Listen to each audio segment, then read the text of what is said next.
제가 볼 때는 지금 그 한국 경제 상황 전체가 최소한 실물에서 볼 때는 좀 시스템 페일리어가 아닌가. 근데 이제 사회가 워낙에 빨리 바뀌고 특히 이제 저희 같이 문화적인 백그라운드를 공유하지 않은 시스템 또 완전히 다른 생각을 가진 사람들이 이제 많이 늘어나면 네. 그럼 그런 완전히 객관적으로 합리적인 경우, 그러니까 자기 이익을 극대화하는 합리적인 인간의 경우에도 우리 시스템이 유지가 될 것인가. 그 부분에 대해서는 대비가 돼야 되거든요. 근데 이제 의료보험과 관련해서는 전혀 대비가 안 되고 있고 이게 한번 문호를 열면 돌이키기 어렵습니다. 리스크가 굉장히 큰 투자이기 때문에 이민 같은 경우도 그런 계산을 해야 되는데 지금 플러스에 대해서는 당사자 기업분들이 이제 말씀을 하시니까 많이 보이지만 이 마이너스에 대해서는 잘 논의가 적게 되는 것 같이 보이고요.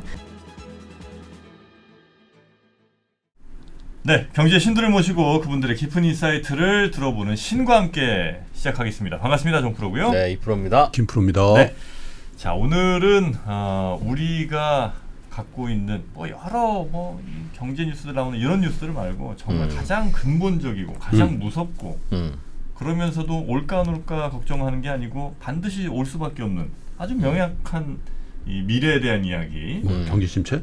아니죠, 인구 그리고 노동력, 이민 이게 사실 우리 앞으로의 한 20년, 30년 후를 결정질 가장 중요한 거 아니겠습니까? 그러니까. 네, 이미 지금부터 시작이 좀 된 것 같고요. 그래서 이 문제를 과연 우리는 어떻게 대비를 좀 하고 또 어떻게 또 여기에서 좋은 탈출법을 가질 수 있을지 이 문제 계속해서 파고 계신 서울대학교 국제대학원 이수형 교수님 모시겠습니다. 어서 오십시오. 네, 반갑습니다. 네, 반갑습니다. 네. 자, 우리 교수님과 함께 오늘은 인구, 저출산. 저출산 당연히 이제 포함되는 문제죠. 이분이 원래 경제학자시잖아요. 계량 네. 경제학자신데 알고 계세요? 세계 최대 데이터 분석 경진대 케글이라고 있어요. 케글. 네. 거기 한국인 최초로 우승하신 분이에요. 그런 대회예요? 네. 뭐예요? 네. 그 케글이 뭡니까? 그게 인공지능과 데이터 사이언스 하는 커뮤니티에서 시작된 플랫폼인데요. 네. 이게 보통 그 기업체들이 자기 내부에서 R&D를 하시면은 데이터 분석을 하실 수가 있는데 네. 스타트업이나 이렇게 작은 기업 내지는 또 이제 본인의 업무 범위를 좀 확장해서 하고 싶은 그렇죠. 기업들은 이것을 그 외주를 주는 것이 조금 더 적시에 분석을 하실 수가 있지 않습니까? 마켓 인사이트를 얻으시는 네네. 거고. 근데 그런 플랫폼으로 이제 성장한 플랫폼인데요. 그러니까 예를 들어서 저희가 알만한 유명 기업들도 이런 예를 들면 이제 가장 유명한 기업 중에 하나가 넷플릭스 같은 기업이 있는데 우리가 이렇게 가격 프리딕션을 하는데 좀 더 소비자의 상황을 예측하는 도움을 어떻게 받을 수 있을까 이런 과제들을 이 케글이라는 플랫폼에다가 광고를 냅니다. 그럼 이제 경진대회 형식으로 우리가 기업에서 원하는 건 이거고 사용할 수 있는 데이터는 이건데 우리가 달성하고 싶은 목표를 달성할 수 있는 분들은 누구나 참여를 하실 수가 있고요. 대신에 거기에 입상을 하면 소정의 상금을 주거나 채용하는 데 도움을 주거나 이런 식으로 운영하는 거기서 우승하신 커뮤니티입니다. 다음에 서울대학에서 이제 오파를 받으신 거죠? 서울대에 있는 동안 저는 했습니다. 예. 돈을 받으셨겠네요. 상금은 저희 같이 한 학생한테 그 데이터를 보여줄게. 내 고민과 질문에 답을 줘봐. 맞습니다. 근데 우리 저 교수님이 한번 작년인가 재작년이죠. 외국인 보유 부동산 요걸 한번 또 분석을 하셔갖고 그게 또 우리 사회에 굉장히 큰 파장을 한번 일으킨 적이 있습니다. 네, 그때 결과가 대략 어떻게 나왔었죠? 지금 이제 그 당시 배경을 조금 설명을 드리자면요. 네네. 제가 미국에서 한 10년 넘게 생활을 하다가 2016년에 귀국을 했습니다. 근데 와서 봤더니 이게 요새 말로 현타라고들 보통 표현을 하시던데 와서 보니까 미국 대비 생활 물가가 전혀 싸지가 않고 집값은 제가 워싱턴 DC에서 살아서 굉장히 비싼 동네임에도 불구하고 이렇게 집값이나 이런 게 굉장히 빨리 오르고 비싸더라고요. 10년 이상 외국에 사시다가 한국 오면 적응이 잘 안 될 때. 적응이 지금 잘 아직 안 되는 것 같습니다. 그래서 제가 경제학자인데 이게 부동산과 주택값을 모르는 게 말이 안 되는구나. 그래서 제가 생계형으로 교수를 하다 보니 분석을 하게 됐는데요. 그때 이제 화제가 한국뿐만 아니고 미국이나 캐나다, 호주 같은 데서도 그 중국인 투자자 이렇게 뭐 리테일 투자자라고 하죠. 개인 투자자들이 많이 집을 사셔갖고 집값 상승에 큰 문제가 맞아요. 이제 화두가 되었었습니다. 근데 예. 그 당시에 제가 한국은 어떤 상황인지 분석을 해보면 이게 단편적인 보도는 나오고 있는데 도대체 범위가 어느 정도인지 이런 부분에 대해서는 이제 데이터 분석이 맞아요. 안 된 상황이었고요. 그래서 제가 법원에서 등기 자료 공개되는 것들이 있어갖고 그걸 모아서 지역별로 외국인들이 도대체 얼마나 사고 있는지, 뭐 국적별로 어떤 변화가 있는지, 시간별로 트렌드가 변화가 있는지 뭐 이런 네. 분석을 했습니다. 근데 네. 이게 학계의 입장에서는 그렇게 뭐 심도 있는 분석이라고 말씀을 드리기는 학자 입장에서는 조금 민망한 점이 없지 않아 있는데 그래도 뭐 개인적으로 보람을 느낀 부분은 이게 네. 단편적으로 보도만 되고 걱정하시는 기사에서 뭐 그 때문 제 연구 보도 때문인지는 제가 알 길은 없습니다만 그 위에는 이제 국토교통부에서 이렇게 공식적인 통계를 내시더라고요. 네네. 그런 면에서는 굉장히 자부심을 갖고 있습니다. 그러니까 뭐 보도 같은 거 보면 뭐 중국인들이 뭐 엄청 저 서울에 뭐 집 샀다 혹은 강남 같은데. 네. 제주 땅 샀다 이런 얘기 많던데 실제로 네네. 그래요? 실제로 증가율이 많습니다. 중국인 같은 경우는 거의 그 시작 대비 한 10년 전보다는 거의 3배 이상 올랐고요. 그 다른 국적자들과는 다르게 이 뭐 미국이나 이런 다른 선진국 국적자들은 그 보유 동향이나 이 투자하는 지역이 거의 이렇게 스테이블하거든요. 네네. 거의 일정한데 중국 같은 경우는 굉장히 공격적으로 투자를 하셔서 이게 집값의 이동 변화분을 설명하는 데는 조금 유의 깊게 봐야 되는 부분이 있습니다. 양쪽으로도 압도적이고. 양도 네 맞습니다.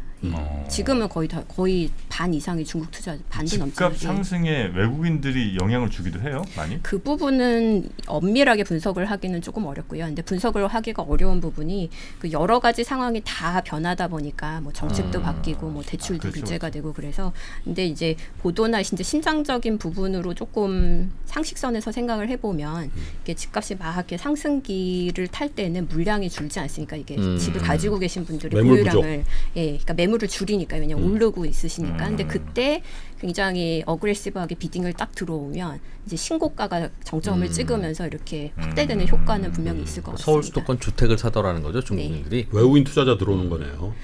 뭐 투자라는 표현을 쓰고 저희 그 한국은행 FDI 집계의 투자로 잡히긴 하는데요. 이렇게 엄밀히 말하면은 직업을 한국에서 창출하는 투자랑은 조금 거리가 있어요. 아니 근데 한국은 원래 이민에 대해서 굉장히 좀 엄격한 나라라서 네. 사실 중국 사람들이 한국에 이민 오고 그런 경우가 거의 없잖아요.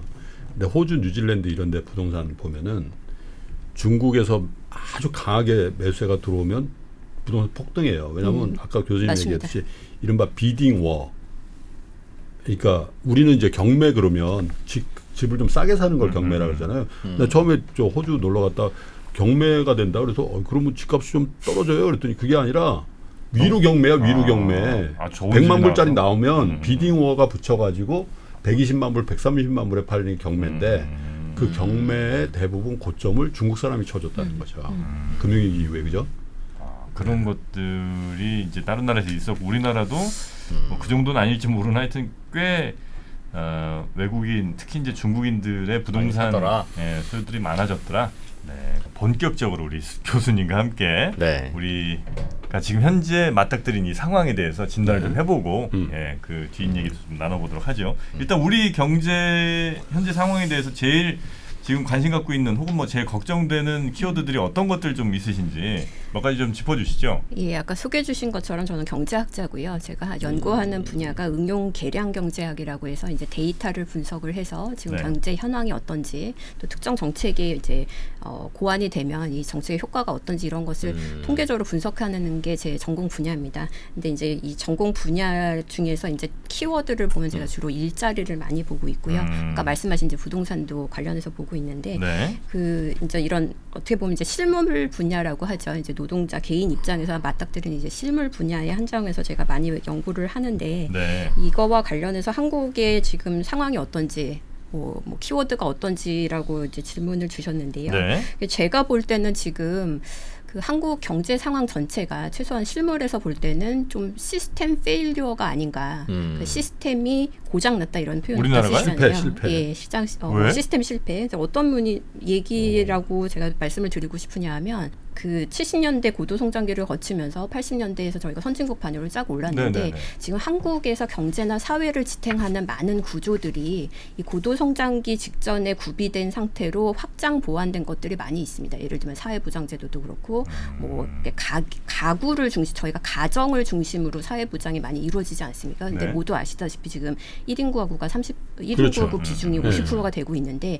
그러니까 지금까지 지금 한국 사회를 지탱해온 뭐 간병이나 보육이나 인구나 이런 문제의 시스템이 네네. 더 이상 예전 프레임워크에 기반한 이런 시스템에서는 더 이상 수용하기가 어려운 상황이거든요. 네. 그래서 아까 이제 인구 문제도 말씀을 하셨지만 저희 한국이라는 사회가 또 정치권이나 행정당국 포함해서 20년 이상 저출산 문제를 굉장히 노력해 오시지 않았습니까? 안 근데 되죠. 결과는 안 되는 게 그러면 이제 예전식에는 효과가 있었던 그런 방식으로 정책을 계속 하거나 문제를 해결하는 게 더 이상 한국에는 먹히지 않는다는 얘기거든요. 근데 이런 부분이 어떤 면에서는 이제 시스템이 바뀌고 체질이 바뀌었기 때문에 이제 전반적으로 큰 그림에서 우리 한국이라는 사회가 도대체 무엇을 추구하는 나라인지 우리가 어떤 것까지는 구성원에게 보장을 하고 어떤 부분은 구성원이 알아서 책임을 져야 하는지 이런 권리와 의무 이런 부분도 좀 다시 한번 정책적으로 아니면 국가적으로 논의가 필요한데 이런 어떤 면에서는 이게 뭐 회색 코끼리라고 표현을 하시는 경우도 있는데요. 이게 큰 문제는 다루시질 않고 뭐 저출산은 저출산대로 따로, 보육은 보육대로 따로, 또 아까 좀 말씀 이제 하시겠지만 그 청년 실업은 청년 실업대로 따로, 네네. 뭐 이게 다 따로 되니까 이게 일관성이 없어지는 면에서 그런 면에서 제가 시스템 페일리어라고 생각이 된다라고 말씀을 드렸습니다. 그게 인구 문제, 인구 구조의 문제 때문에 다 발생하는 문제예요?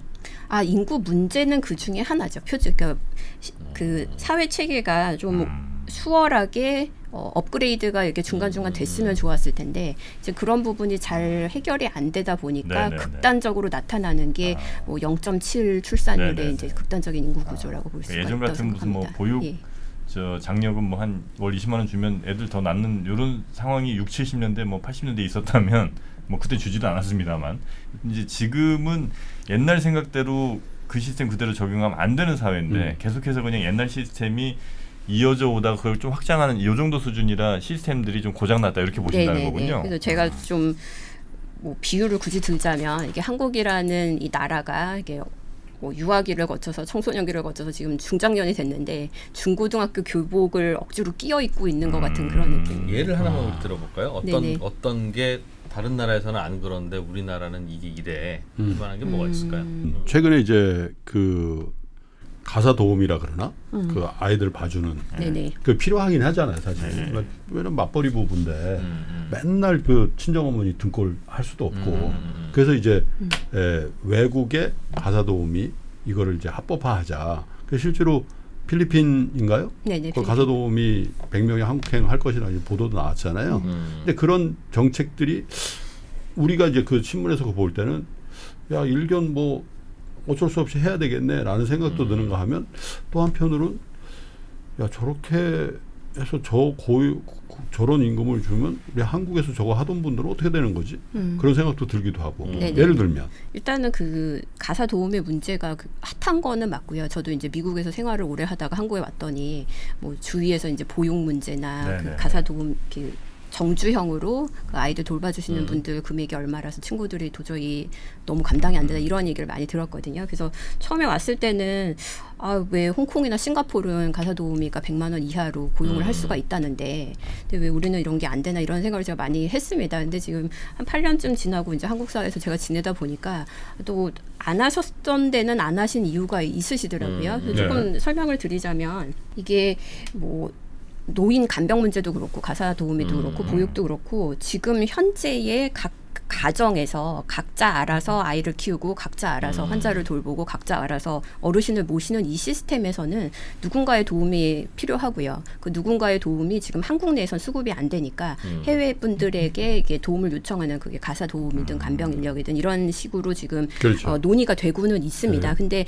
그 사실은 맞는데 이게 한국이라는 나라 전체에서 이게 가능한 솔루션인가에 대해서는 논의가 없으신 것 같아요. 그게 무슨 말이냐면 저희가 인구 구조가 워낙에 이렇게 항아리가 이렇게 좁게 줄어들고 있기 때문에 네네. 이 그 뭐 이거는 이제 가사 도우미라고 하지만 이제 간병 인력이라든지 이렇게 가정에서 필요한 노동력, 가사 서비스나 보육 서비스를 제공하시는 분들의 숫자가 굉장히 많이 필요합니다. 그래서 이것을 외국인을 모셔갖고 해결하려면 거의 인구의 20% 이상을 외국인이 메워야 되는 상황이거든요. 그러면 이게 유지 가능하지가 않죠. 근데 제가 그 시스템적으로 좀 다시 생각해 봐야 된다는 문제는 이게 그러면 각자 가정에서 보육 문제를 해결하려고 그러고 각자 가정에서 뭐 요양이나 간병 문제를 해결하려니까 이렇게 사람 수가 많이 필요한데 이걸 어떤 식으로든 규모의 경제를 일으킬 수가 있으면 그러면 사람이 지금처럼 이렇게 많이 필요하시지가 않고 각자 가정에서 각자 알아서 이제 친정 부모님이나 시부모님의 도움을 요청하는 이런 상황에서 문제를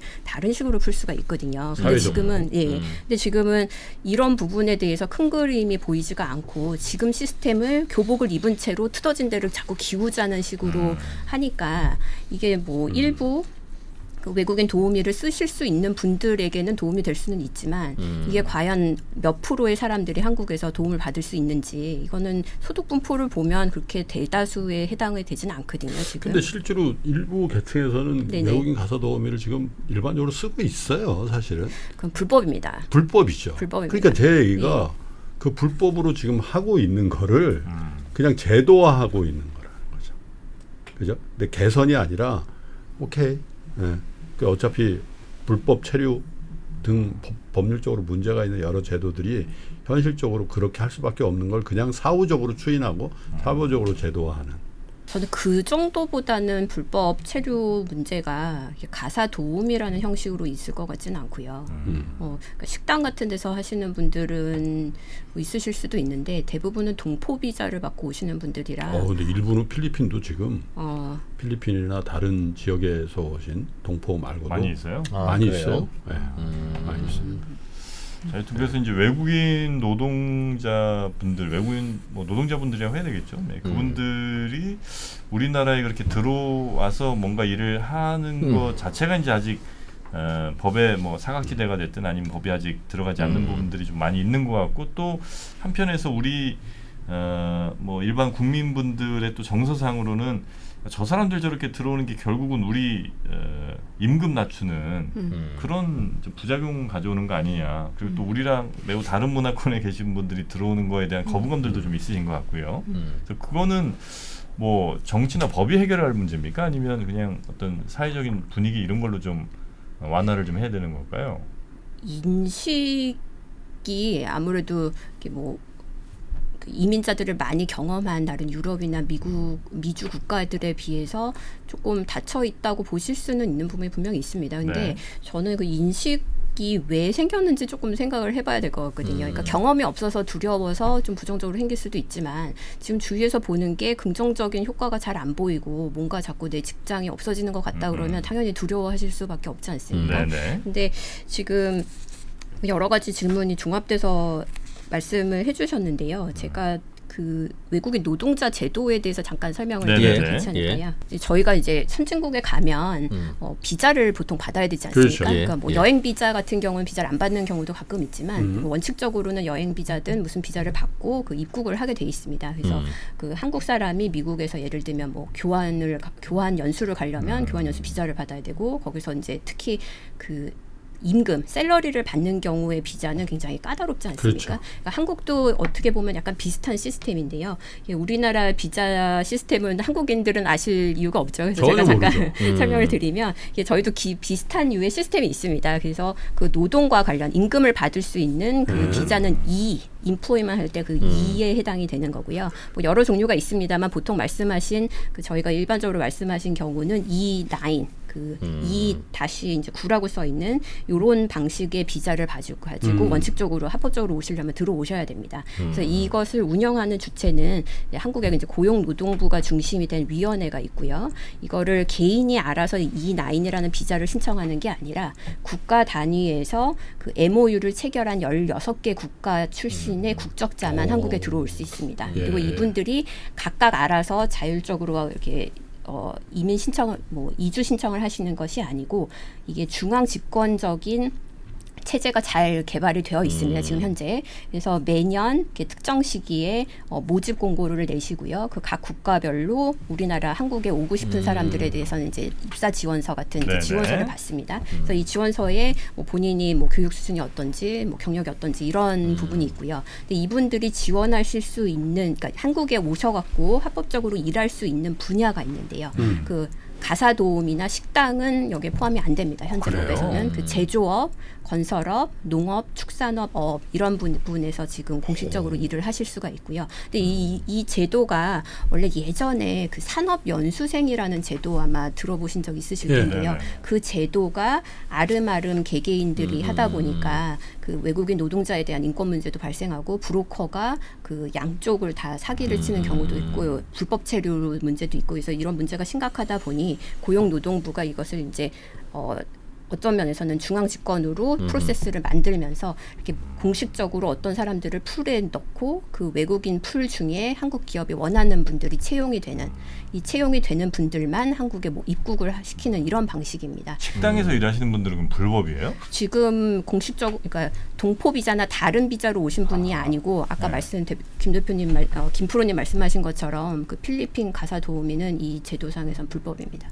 아, 네. 그래요? 동포 비자로 오신 분들이라는 건 무슨 의미입니까? 중국 동포. 중국 동포 같이 저희가 이렇게 인플로이만 그러니까 이렇게 한국 사람도 미국 가면 미국에서 저 입국할 때 굉장히 무섭게 검사하지 않습니까? 예. 그 비자 받을 때도 무섭고 왜 왔냐고. 입국하면은 굉장히 이렇게 체격 좋으신 분들이 예. 앉으셔갖고 또 직업은 뭐냐, 아주 돌아가는 불편해. 표 있냐 이거 계속 확인하시잖아요. 그 이유가 여기 미국에 들어와서 불체자가 되면서 그 미국인의 직장을 뺏어갈까봐 그거거든요. 그렇죠. 결국에는. 예. 그래서 마찬가지로 이 인플로이먼 관련해 갖고는 그러니까 한국도 비슷한 느낌입니다. 그리고 어떤 면에서 당연하고요. 저희가 세금을 내고 한국이라는 뭐 사회를 그렇겠죠? 유지를 하는데 한국에서 네. 누가 실업자가 됐고 어려워지시면 결국 그분들을 감당하는 거는 세금 내는 다른 사람이지 예, 예. 않습니까? 예. 그래서 이런 식으로 운영이 되는데 그 지금 제조업과 건설업에 시작된 이유가 예전에 이제 산업연수생 때를 생각을 해보시면 그 중소기업 지방에 계신 특히 중소기업 분들이 아니면 건설업에서 일할 사람을 구하기가 어렵다. 그렇죠. 그래서 시작된 게 산업연수생 제도고요. 이제 그거를 발판으로 이제 늘어나다 보니까 제조업, 건설업, 그 다음에 이제 농업, 축산업까지 확대된 상황이고 네. 서비스업은 현재 없습니다. 예, 그래서 다시 말씀을 드리면은 네네. 이런 이제 특정하게 정해진 분야에 대해서 그 고용노동부를 중심으로 한 이제 한국 정부가 그 한국에 오시고 싶은 사람들을 이제 지원서를 받고요. 이분들을 한국어 성적이라든지 이런 여러 가지로 3배수로 추립니다. 근데 이 3배수의 기준은 이 한국에서 외국인을 채용하고 싶은 모든 기업이 다 채용할 수 있는 게 아니고요. 매해 쿼터가 정해져 있습니다. 이거는 이제 고용노동부를 중심으로 한 이 위원회에서 결정을 하는데 이 쿼터에 들어온 기업들만 채용을 하실 수가 있고요.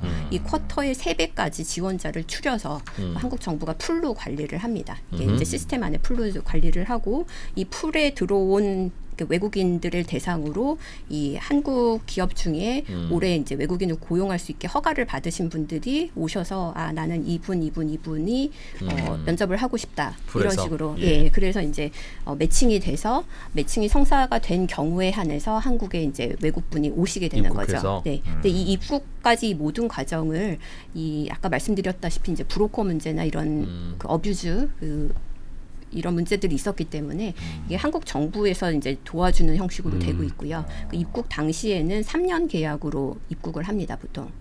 이 계약 조건이. 그러면 네. 만나보기도 전에 직원 채용을 결정해야 되겠군요. 그럼요. 예. 기업이. 근데 이제 만나는 거가 어떤 면에서는 이제 서류 심사인데 뭐 이프로님께서 아마 조금 이런 의도로 질문을 해주셨을 것 같아요. 그러니까 정확하게 잘 알기가 어렵고 진짜 서류상 자격이니까 이게 얼마나 잘 뭐 그렇겠죠. 고를 수가 있을 네. 건가. 근데 이제 우려하시는 말씀대로 이게 표를 제가 좀 갖고 왔는데요. 이 3년 근무 조건으로 이제 해외에서 외국인들을 모셔오는데 그 1년이 안 돼서 퇴직하는 경우가 24%입니다. 제가 이거는 이제 데이터를 직접 분석을 한 거고요. 그 세계은행 조윤영 박사와 제가 이제 분석해서 재작년에 이제 퍼블리시한 페이퍼인데 넷 중 하나는 1년 안 돼서 그만둔다고요? 네네. 그리고 이제 기본 계약이 3년인데 2년이 안 돼서 퇴직하는 경우는 이제 거의 절반이고요. 그럼 그분은 네네. 전혀 자유롭게 다른 곳으로 가서 취업을 하겠군요. 나머지 기간 동안에. 그 이제 이 부분이 법적으로는 그러면 안 됩니다. 네. 왜냐하면은 외국인을 쓸 수 있는 기업이 기업이 정해져 있기 때문에 이 외국인을 쓸 수 있는 허가를 받은 그 기업 풀 안에서 다시 취직을 하셔야 되거든요. 근데 이 프로님께서 말씀을 하셨지만 이게 잘 될까 약간 우려되시는 것도 있고 그리고 이분들이 한국에 일단 오셨기 때문에 이 관리가 얼마나 타이트하게 될 수 있는지 뭐 설령 뭐 아무리 이제 법을 지키려는 마음이 있으셔도 당장 이제 생계가 있으시니까 네. 이런 부분에서는 이제 한국 입장에서 굉장히 부담스러운 게 사실입니다. 그리고 제가 좀 심각하게 생각하는 게 제조업과 건설업은 한 20%대인데요. 1년 내 퇴직이. 이렇게 농업과 어업은 거의 50%, 어업은 50%가 넘고요. 2년 내 퇴직은 뭐 반이 훨씬 넘습니다. 근데 이런 것을 말씀을 드리는 이유가 저희가 이제 뭐 농촌이나 중소기업이나 이런 부분에서 인력이 모자른데 한국인으로 채용이 안 된다 이런 말씀을 많이 듣는데 뭐 그것도 사실이고요. 근데 그것을 외국인들을 지금 현재 시스템으로 더 많이 데려와서 해결을 할 수 있냐? 이 숫자를 보면은 뭐 100을 데려오면 2년 내에 50이 다 허수가 돼버리고 순전히 예. 이제 관리 비용이 되지 않습니까? 저희 이제 행정하시는 입장이나 법무부나 또 예. 이제 나머지 분들은 그러면은 이 부분에 대한 좀 뭐라 그럴까요? 대책 준비가 있고 나서 정말 우리가 필요한 게 어느 수준인지 그다음에 이분들이 오셨을 때 또 저희 또 외국인 근로자들 오셔갖고 사망 사건들도 많이 보도가 되고 그렇죠. 있는데 이게 엄밀히 말하면 국제적인 문제가 충분히 될 수 있는 사건입니다. 이게 외국 국적자가 한국에서 일하다가 목숨을 잃으신 경우니까요. 뭐 지금은 그렇게까지 외교 문제로 비화된 걸 제가 보지는 못했습니다만 그런 면에서는 좀 대책이 확실히 이게 끝단까지 어떤 부작용이 있을지 어디까지 우리 사회가 감당할지를 감당을 하고 이게 문을 열거나 더 보완을 하거나 이래야 되는데 이제 이런 부분이 없이 뭐 외국인들 많이 들어온다 또 뭐 외국인 노동자의 형태든지 뭐 동포비자든지 외국인 유학생이든지 이런 분들이 막 들어오셔서 뭐 이렇게 뭐 강력 사건이 발생한다든지 이러면 당연히 인식이 좋아지시기는 힘들겠죠. 근데 그런 면에서는 제가 제도적으로 뭐 제도가 가기 전에 일단은 전략적으로 우리 한국 사회가 얼마만큼의 외국인한테 의존을 하기로 결정을 한 건지 그거에 대한 비용을 우리가 감당할 능력이 있는 건지 능력이 있으면 감당할 의사가 있는 건지 이런 것에 대한 논의가 제가 보기에는 잘 보이지가 않아서 그래서 아까 말씀드린 그 시스템 페일유어 상황으로 보이는데 네. 이러다가 더 문제가 커지는 게 아닌가 하는 우려가 있습니다. 이제 얼마나 들어올지를 얼마나 오는 게 맞는지를 우리가 결정을 하고 받아야 돼요? 아니면 일단 뭐 각 기업들이 필요한 만큼 이렇게 쭉쭉 가다가 이렇게 해보니까 요 정도는 더 필요하겠다. 20만 명은 더 있어야 될 것 같다라고 그렇게 이제 계속해서 이렇게 튜닝하면서 가야 되는 거 아닙니까? 굉장히 이게 경제학자가 항상 장기에는 다 문제가 없다 네네. 이렇게 말씀하시죠. 그러니까 이거 저희가 경제학자는 꼭 두 손을 쓴다 그러는데 한쪽은 이렇고 다른 쪽은 이렇고. 근데 이제 아주 장기적이고 네. 경제가 아주 크고 뭐 그러면은 말씀하신 것처럼 미시 조정을 이렇게 하면서 네. 시행착오를 거치면서 할 수도 있을 것 같습니다. 근데 제가 우려하는 거는 이 한국이란 나라를 표현할 때 보통 소규모 개방 경제라고 표현을 하거든요. 저희가 뭐 인구도 뭐 아주 작은 나라는 아닙니다만 뭐 상대적으로 작은 나라고 또 워낙 인구 밀도가 높다는 건 쓸만한 땅이 별로 없다는 거잖아요. 그래서 이게 조금의 이런 분립, 조금의 타격이 그 경제 전반의 코스를 다 바꿀 수도 있다고 보거든요. 그래서 아까 말씀하신 것처럼 어려운데 외국인 뽑으면 되지 않냐. 근데 그러면은 조금 이제 한 걸음 더 나아가서 생각을 해보면 왜 그 기업이 한국인을 뽑지를 못할까요? 지금 청년들이 취업할 데가 없어갖고 비경제 활동 인구로 뭐 취업을 포기했다는 학생들도 있고 또 뭐 저희 이제 실질 퇴직 연령이 뭐 아무리 긍정적으로 받아도 50대 초중반이면 보통 이제 희망퇴직하시고 뭐 굉장히 이제 뭐 자영업도 하시고 어려운 일을 보통은 많이 겪으시는데 뭐 이런 분들이 한국에 지금 많이 계시는데 왜 기업들이 뽑을 사람이 없다고 할까요? 그러니까 이 부분에 대해서는 기업이 뽑을 수 없다는 게 본인들의 사업 모델을 그대로 유지하고 그 임금 고용 조건을 그대로 유지하면서 한국 사람을 찾으니까 없는 거거든요. 그러니까 이게 그럼 뭔가 개선을 기업 쪽에서 해주셔야 되는 부분도 분명히 있는데 그런 개선의 노력 자구책은 없고 지금 사람 못 구하니까 외국인 불러오겠다. 근데 그 외국인 불러왔을 때 이 기업 입장에서 어떤 면에서는 최저임금 주실 건데요. 그 외국인을 불러왔을 때 발생하는 모든 부대 비용 있지 않습니까? 아까 한국어 시험도 봐야 되고 이 사람들 이 출입국 관리도 해야 되고 이런 비용은 다 납세자가 내지 않습니까? 그렇죠. 그러니까 이게 엄밀하게 보면은 전형적인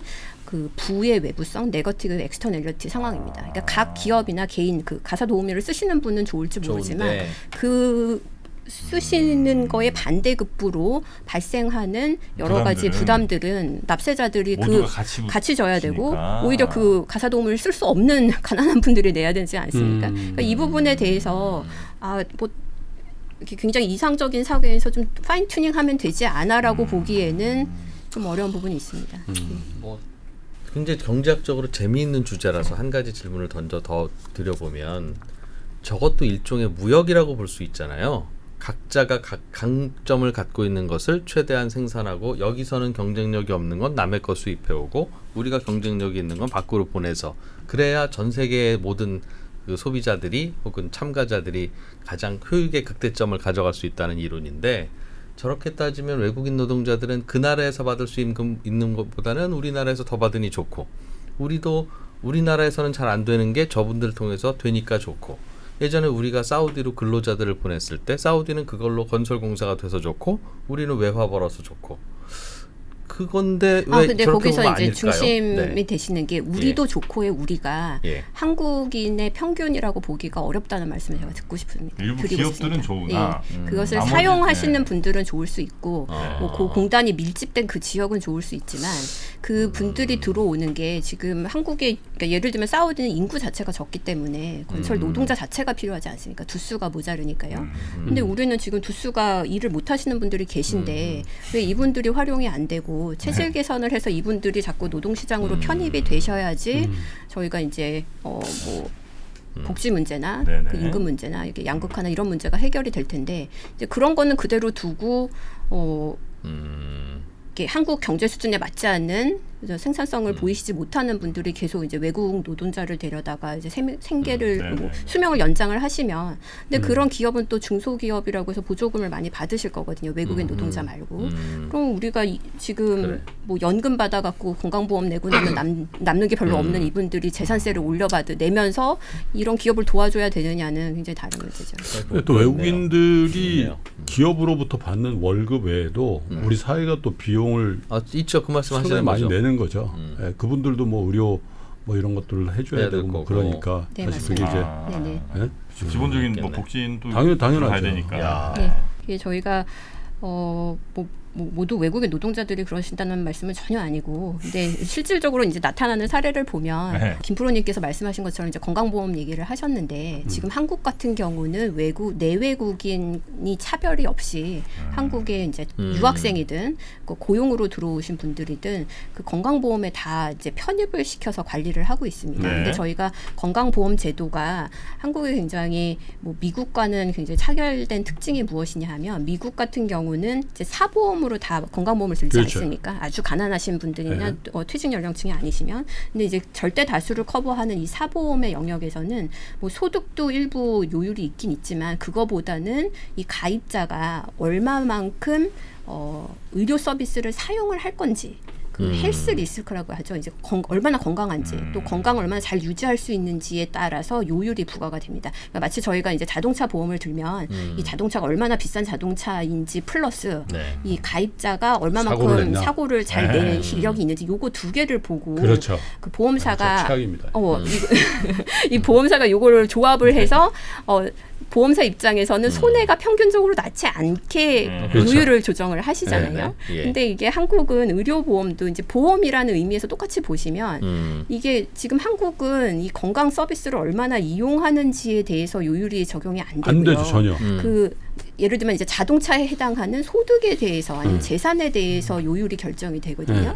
그러다 보니까 그 소득이 한국에서 다 잡히는 이제 보통 한국 분들 같은 경우는 좀 억울한 경우도 있고 또 많이 쓰시는 경우도 있지만 뭐 어쨌거나 저희가 사회 계약이 70년대 들어온 그 계약 자체는 뭐 이게 의료보험이 의료비에 대한 그 리스크를 해징하는 보험의 역할도 하지만 우리가 뭐 소득 불평등이라든지 가난한 사람들이라든지 사실상 세금이죠. 네, 그런 분에 대해서 도움을 하겠다는 그런 암묵적인 사회 계약하에 지금 유지가 되고 있는데 예. 근데 외국인들 같은 경우나 또 한국도 마찬가지입니다. 한국에 계시다가 해외 이민 갔다가 나이 드시면 들어오시거든요. 네. 의료비 때문에. 그러면 미국 재산 안 잡힙니다. 얼마나 이게 불공평합니까? 그러면은 이제 과세표 파악이 안 되는데 네. 의료 서비스로 나이가 들어서 오시는 경우에는 당연히 의료비 지출이 많으니까 들어오신 거잖아요. 그렇죠. 그러면은 이분들이 한국인이 돈 벌고 직장 창출하고 세금 내실 땐 미국에 내시고 돈을 썰 때는 한국에 고국에 와갖고 저희 같은 그 납세자의 세금을 갖고 가시면 이거는 뭐 불합리하네요. 외국인 문제가 아니라 똑같은 한국인이라고 하더라도 이거는 형평성에 맞지 않는 행동입니다. 여기민의 상당 부분이 그것 때문에 이루어지고. 네, 맞습니다. 그러면은 미국에 대해서 미국 재산에 대해서도 똑같이 과세를 하시던지. 그러니까 이 부분이 전혀 이렇게 칸막이가 되지가 않고. 할 수 있는 방법이 있어요, 근데? 지금 이제 조세 협정이 있어서 네. 그 충분히 금융재산은 네. 연계를 할 수 있습니다. 아, 그래요? 미국에서. 예. 근데 이제 다시 돌아가서 이게 이제 한국인이든 외국이든 간에 이제 과세 베이스가 파악이 잘 안 되면 그럼 거의 이제 최저 과세 카테고리로 가시니까 이제 비용을 거의 부담을 안 하시고 또 거기서 뭐 그냥 적당하게 합리적으로 쓰시면 다행인데 뭐 최근에 이제 기사 났다시피 뭐 특정 국가 사람들은 평균 1억 이상 쓰고 가셨다는 등 뭐 이런 얘기 나지 않습니까? 그러면은 저희가 이제 아까 다시 말씀드리다시피 이게 한국이란 나라가 워낙에 이제 관계가 조금만 건너면 다들 아시니까 예. 정말로 내가 이 제도를 악용할 수도 있는데도 내가 좀 사회적 체면도 있고 관계도 있고 또 한국 사람들은 대부분 한국에 사시니까 그 장기적인 내 명성 관리를 위해서 그렇게까지 행동을 안 하시는 부분들이 분명히 많다고 생각을 해요. 그래서 저희가 뭐 유지가 되는 거겠죠. 유지도 되고 이제 핸드폰이나 랩탑을 커피숍에 두고 가도 아무도 네. 안 훔쳐가는 게 어느 나라에서 그런 나라가 있습니까? 이게 네. 다 지켜보는 눈이 있으니까 이게 유지가 되는데 근데 이제 사회가 워낙에 빨리 바뀌고 특히 이제 저희 같이 문화적인 그 백그라운드를 공유하지 않은 시스템 또 완전히 다른 생각을 가진 사람들이 이제 많이 늘어나면 네. 그럼 그런 완전히 객관적으로 합리적인 경우 그러니까 자기 이익을 극대화하는 합리적인 인간의 경우에도 우리 시스템이 유지가 될 것인가 그 부분에 대해서는 대비가 돼야 되거든요. 근데 이제 의료보험과 관련해서는 전혀 대비가 안 되고 있고 왜냐면 파악 자체가 안 되니까. 근데 요 관련해서 좀 굉장히 제가 생각할 때 합리적인 사례라고 생각되는 게 싱가포르 케이스입니다. 예. 싱가포르 같은 경우는 뭐 다들 아시겠지만 도시국가고 원래 인구 자체가 그렇게 많지가 않아서 외국인들이 많이 취업 비자로 들어와서 활동을 하고 계시지 않습니까? 예. 그러면은 이분들 같은 경우는 그 우리로 치면 뭐 미국으로 치면은 뭐 워킹 비자를 받아서 이제 갔다 뭐 이러는 상황이 되는데요. 이분들은 싱가포르에서 1년 이상 거주를 하고는 가시고 일도 하고 계시고 세금도 내시지만 네. 이분들을 대상으로 하는 의료보험과 싱가포르 국민 달라요? 아니면 영주권자의 의료보험은 분리가 되어 있습니다. 그래요? 예. 그래서 이제 한국식 생각하는 뭐 저부담 뭐 굉장히 상당히 괜찮은 의료 서비스는 싱가포르 기준으로는 싱가포르 국민과 영주권자만 혜택이 되고요. 나머지는 저희 그 사보험 하는 것처럼 요일이랑 우리나라 이 혜택이 실손보험처럼 별도로 운영이 되고 있습니다. 그러면 이제 지갑의 분리가 되니까 그럼 여기는 요 안에서 맞춰서 아까 말씀하신 것처럼 파인 튜닝을 하실 수가 있거든요. 아니면 또 그렇겠네요. 국적별로 하실 수도 있고.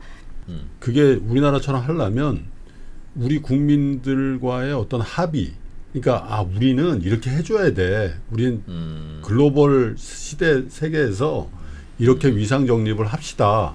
이런 합의들이 있을 필요가 있어요. 저도 예를 들면 영국에서 유학할 때 엄청 혜택을 받았거든. 아니 뭐 임신을 하니까 미드와이프가 집으로 와서 한 달에 2번씩 체크업을 해줘요. 집으로 와가지고. 미드와이프는 뭐예요? 그러니까 의사는 조산사. 아니고 조산원인가? 산파라고 하나? 근데 이제 그게 공무원이야. 다른 생각했지 지금.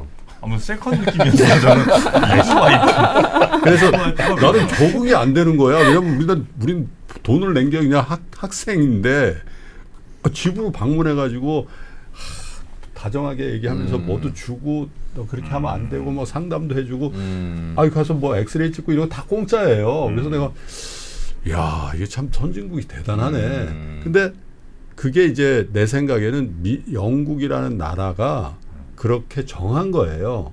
왜냐면 이민들도 많이 받고 뭐 예전에 뭐 2차 대전이 뭐 예를 들면 자마이카에서도 받고 막 이러니까 그 사회를 유지하는데 우리는 이런 비용이 들더라 이런 팔리시를 하자. 그게 국민적인 합의죠. 그런 폴리시를 갖고 있는 정당이 집권을 하고. 그죠? 근데 우리는 내가 보니까 지금 저도 처음 알았어요. 이 제도를. 그러면서 내가 매월 건강보험료를 낼 때마다 그냥 이게 도대체 직장에서 내고 개인보험 이게 뭐지 이게 이런 생각이 있었거든. 그러니까 합의가 없이 하는 거예요. 내가. 예, 그리고 이게 건강보험료는 제가 좀 강력하게 말씀을 드리고 싶은데 네. 이게 근대 국가의 기본 요소가 신체의 자유와 재산권 아니겠습니까? 네. 이게 예. 법에 의하지 않고는 나를 누구도 신체 자유를 제한할 수 없고 재산권도 제한할 수가 없는 네네. 건데 근데 그런 의미에서 파생되는 중요한 원칙이 조세 법정주의입니다. 조세는 항상 법에 의해서 세율이 그렇죠, 결정이 그렇죠. 돼야 되거든요. 그래서 저희가 매년 뭐 세법을 어떻게 바꾸네 국회에서 이렇게 말씀을 하시는 게 근데 한국은 실제로는 조세 세금인데 이 법률의 적용을 안 받는 것들이 너무 많이 있습니다. 그 맞아요. 의료보험도 국민연금 뭐 이런 마찬가지고요. 거. 네네. 근데 그게 지금 그 한국이 성장하는 나라, 젊어지고 있을 때는 괜찮습니다. 왜냐하면 이제 지갑이 계속 늘어나니까 약간 좀 이렇게 지갑 뭐 물동이에 좀 깨진 곳이 있고 물이 새더라도 워낙에 물이 많이 들어오니까 괜찮은데 지금 이제 저성장 사대로 됐다 그러고 성장률 저희 뭐 2% 될까 말까 지금 이러지 않습니까? 그러면은 떨어지는 물이 적은데 이 물동이에 구멍이 뭐 있다든지 구멍이 계속 커지면 이게 감당을 할 수가 없지 않습니까? 그래서 지금은 그 건강보험 요율과 관련해서 책정되는 메커니즘이 그 조세 법정주의만큼 그렇게 엄밀하지는 않은 걸로 알고 있습니다. 그래서 이 부분에 대해서도 사회적으로는 봉합될 게 그 구멍 난 게 봉합될 게 먼저 봉합이 되고 뭐 앞으로 더 나아가든지 외국인을 들여오시든지 이래야지 이 구멍은 더 있고 또 이 구멍을 어떤 면에서는 한국에 대한 뭐라 그럴까요? 로열티라고 해야 될까요? 한국인은 뭐 한국에서 벗어날 수가 없지 않습니까? 근데 네. 그게 아닌 분들을 이렇게 직업 뭐 국적 선택이 자유로운 분들이 들어오실 때, 오 나이스 이렇게 막 써야지 뭐 이렇게 되실 수도 충분히 있지 않습니까? 뭘 어떻게 강제하겠습니까? 네, 이런 부분에 대해서는 좀 논의가 필요하고요. 제가 이 그래프를 하나 갖고 왔는데 네. 약간 설명을 드리면 이게 대만 사례입니다. 그래서 이게 그 매해에 외국 얼마만큼 결혼이 발생했는지 하는 거와 그 결혼 중에 새로 이제 결혼 신고가 된 커플 중에 몇 프로가 외국인과 결혼했는지 이제 프로를 나타내주고 있거든요. 그래서 이 빨간색 선은 대만인 여성분이 외국인 남성분과 결혼한 확률이 비율이 전체 결혼을 하신 분 중에 몇 프로인지 대략 한 2% 정도 됩니다. 이제 한국도 예. 이렇게 찍어보면 거의 한국분이 남자 외국분과 결혼한 프로는 한 2% 정도 되고요. 이 파란색 점으로 이렇게 다이아몬드형으로 돼 있는 것이 대만 남자분이 대만인이 아닌 외국 국적자와 결혼한 케이스입니다. 네. 근데 제가 이제 이거 보여드리고 싶었던 이유가 98년부터 이렇게 전반적으로 굉장히 빠르게 증가하고 증가하다가 2004년에 14%입니다. 이게 한국이 정점을 찍을 때는 12%였거든요. 그러니까 네. 14%면 굉장히 많은 거죠. 새로 결혼하신 분의 14%가 대만 남자가 외국인을 과 결혼하셨다는 거니까. 그리고 이 부분들의 상당 부분이 한국처럼 이렇게 동남아권의 네. 여자분들을 데려오신다. 이제 어떻게 보면 베트남 신부. 네, 결혼 이민인데요. 근데 이분들이 이제 이프로님 말씀하신 것처럼 주로 이제 베트남 쪽에, 그러니까 중국 본토에서 좀 가난한 분들이 오시거나 아니면 베트남 같은 데서 오시는 분들이 많았는데 이 2004년을 정점으로 이렇게 쭉 갑자기 떨어지지 않습니까? 예. 이 이유가 있습니다. 이 이유가 뭐냐 하면 이때 당시에 2004년 요 언저리까지 외국인 신부들이 많이 정착하신 부분이 이제 한국처럼 소도시나 농촌 부분이었는데요. 예. 이 대만의 이제 국적법 내지는 이민법과 관련해서 이 외국인 신부들이 본국에 있는 자기 이제 혈연 관계에 있는 사람들을 초청해 올 수 있는 시스템이라고 합니다. 이거는 한국도 어느 정도 열려 있고요. 네네. 부모나 이제 자식을 데려올 수 있으니까. 근데 이분들이 이런 소도시나 농촌에 정착을 하신 다음에 이 사회 서비스를 너무 많이 쓰셔갖고 예를 들면 이제 재산이 없으니까 가난하다. 그 다음에 뭐 보육, 뭐 이런 여러 가지 사회 서비스를 너무 많이 써서 이 사회적으로 대만에서 공분을 일으켰습니다. 그래서 2004년을 정점으로 부모 형제들 다 초청해서 예, 그래서 그러면 이제 한 명 외국인 노동자도 마찬가지죠. 한 명 저희가 최저임금으로 쓰려고 모셔왔다는데 네. 저희 한국 국적법도 5년 이상 납세하면은 한국인으로 귀화 신청을 할 수 있거든요. 예. 그러면 한국인으로 귀화하는 순간 이분은 한국인입니다. 그렇죠. 그럼 한국인이 그럼 내 다 부모를 초청되네. 데려온다는데 어떻게 법으로 막겠습니까? 그러니까 마찬가지로 이제 대만 같은 케이스는 2004년까지 아주 대대적으로 뭐 큰 이제 반감이 일어나서 2005년부터는 어떤 제도가 도입이 됐냐 하면 대만인과 결혼해서 이주하려는 그러니까 대만에 이미 살고 있는 외국인이 아니고 새로 이주해서 다른 나라에서 입국하는 이분들은 중국어 시험을 봐서 통과를 해야 됩니다. 예. 그러니까 그 결혼을 가지고 그냥 이민을 와서 이렇게 하려는 사람, 그러니까 예를 들면은 그 중국어라는 투자 기본적인 대만에서 살 수 있는 기본적인 투자 정도를 할 용의가 없는 사람들은 걸러내는 시스템이죠. 그러니까 아예 신부님이 오실 때 중국어 시험을 보고 들어온답니까? 아니면 입국하려면은 중국어 시험 자격증이 있어야 되는 거예요. 아예 근본적으로 네네. 그래서 막았군요. 예. 그래서 뭐 막은 건 아니죠. 시험을 보고 들어오시면 되고 지금 그래도 뭐 낮다고 하지만 6%입니다. 이게 적은 건 아니거든요. 그래서 제가 이 말씀을 드리는 이유는 이게 이제 보통 한국이 외국인 이민, 뭐 외국인 노동자 생각을 하실 때 아무래도 유럽이나 미주, 호주 같이 이렇게 전통적으로 굉장히 잘 살았던 나라, 또 다양성이 있었던 나라, 또 어떤 면에서 식민 지배 경험이 있었던 나라들 아니겠습니까? 그 나라들은. 그러니까 뭐 잘못한 거에 대한 속죄의 의미도 뭐 분명히 있기는 있고요. 그러니까 그런 나라들에서 발생하는 문제와 이제 한국적인 상황과 좀 굉장히 거리가 떨어져 있지 않습니까? 문화적인 그렇죠. 백그라운드 다르고 언어도 네. 다르고. 그래서 그쪽의 문제가 뭐 한국에 꼭 발생해야 된다라고는 말씀을 드릴 수 없지만 예를 들면 이렇게 가까운 이제 한국과 대만의 대부분 다 굉장히 구조 비슷하다고 말씀을 하지 네네. 않으십니까? 그래서 이런 경우에도 분명히 문제가 있어서 대처를 한 경우가 있고 싱가포르 같은 경우는 굉장히 이제 정책 설계를 할 때부터 굉장히 스마트하게 설계를 하셔갖고 이런 문제가 애초에 발생을 하는 걸 막는 건강보험의 별도 분리. 네, 네. 그런 식의 좀 어떤 면에서는 굉장히 똑똑한 접근이 지금 필요한 상황이고요. 또 이민은 어느 나라도 그런 거 마찬가지지만 이게 한번 문호를 열면 돌이키기 어렵습니다. 네네. 근데 뭐 문을 여는 게 나쁘다, 필요하지 않다는 말씀을 드리는 게 아니라 이게 리스크가 굉장히 큰 투자이기 때문에 그 투자할 때 항상 이렇게 플러스 마이너스 다 계산을 해보시고 마이너스 날 때는 우리가 어떻게 이게 뭐 생활 자금을 될 건지 다 계산하고 투자하시지 않습니까? 그래서 이 이민 같은 경우도 그런 계산을 해야 되는데 지금 플러스에 대해서는 당사자 기업분들이 이제 말씀을 하시니까 많이 보이지만 이 마이너스에 대해서는 잘 논의가 적게 되는 것 같이 네네. 보이고요. 그리고 저희가 가까운 이제 대만 같은 케이스는 뭐 이게 외국인 노동자에 대해서 문제는 아니지만 실제로 결혼 이민자는 노동자와 거의 성격이 비슷합니다. 제가 데이터를 분석을 해보면 네. 실제로 오시는 분들의 교육 수준이나 나이나 거의 똑같거든요. 그러면은 이쪽에서 문제를 겪은 바가 있으면 저희도 준비를 하셔야 되는 게 네네. 맞는 상황이라고 근데 보입니다. 그 뭐 인권이라든지 이런 건 이제 또 말씀하시는 분들 입장에서는 그분들은 외국인 노동자 혹은 뭐 이렇게 이민 오신 분들 이런 분들의 건강보험 뭐 이런 재정 이런 것에 미치는 영향은 매우 미미한데 왜 이렇게 침소봉대하냐. 오히려 그런 사람들은 젊고 건강하기 때문에 오히려 건강보험료 내는 것 이상으로 더 도움이 되지 마이너스 아니다 이런 얘기하시는 분들도 있는데 그런 거라면 분리하면 되지 않느냐는 얘기죠.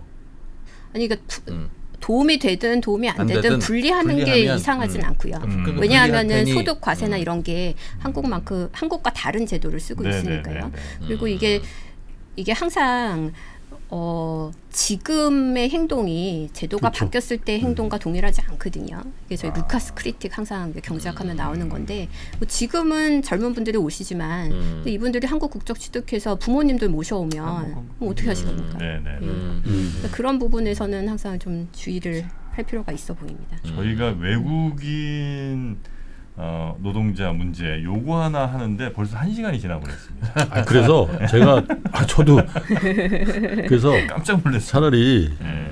이수영 교수님을 네. 우리 한국 사회에 지금 사실 이게 굉장히 이 세 명 다 지금 조심하는 거야 지금. 네. 또 댓글에 외노자 뭐 또 일부 산업에서는 또 이 30년 전 니네 생각해봐라 이놈들아. 맞죠. 정프로 아버님 저 중동 갔다 오고 사우디에서 다 아는데 내가. 그렇지. 김프로 영국에서 그 혜택 다 받고 말이지. 나 요새 얘기하잖아. 지금 뭐 안 된다고? 그래서 우리 사회에 진짜 다루기 까탈스러운 그리고 예민하고 불편한 그러네. 그거를 경제적으로 어떻게 봐야 되는지를 데이터를 섞어서 네. 그거를 시리즈를 한번 해봅시다. 네. 어때요? 저는 좋습니다. 아니 교수님한테 여쭤봐요. 좀 우리는 좋지만. 나는 저한테 여쭤보는 줄 알았습니다. 저는 좋습니다. 네, 교수님이 아니, 우리가 일단 컨센서스 있어서 제가 대표로 말씀드려야지. 왜냐하면 사실 지금 말씀해주신 거 말고도 지금 여러 키워드들이 많죠. 있는데 지금 하나 말씀해주신 건데도 이 하나도 사실 충분히 다 말씀하지 솔직히 않으신 것 같아요. 외국인만 있냐? 우리 노장 간의 갈등 이거 뭐 예를 들면 일자리 가지고 그렇죠. 청년들 같은. 아니 지금 정년 연장 하라는 거 아니야. 네. 근데 청년들은 야 저 그룹 공채도 없애고 정년 연장하면 우리는 아버님 가서 일하세요. 저는 이제 집에 있을게요. 네네. 이런 분위기잖아요. 이제 이런 것들을 하나하나 그러니까 하나하나 좀 짚어보는 짚어보자. 시간을 앞으로 좀 가져보면 어떨까 싶습니다. 네. 교수님이 좀 도와주신다면 네, 우리 시청자분들 교수님밖에 없습니다. 제가 볼 때.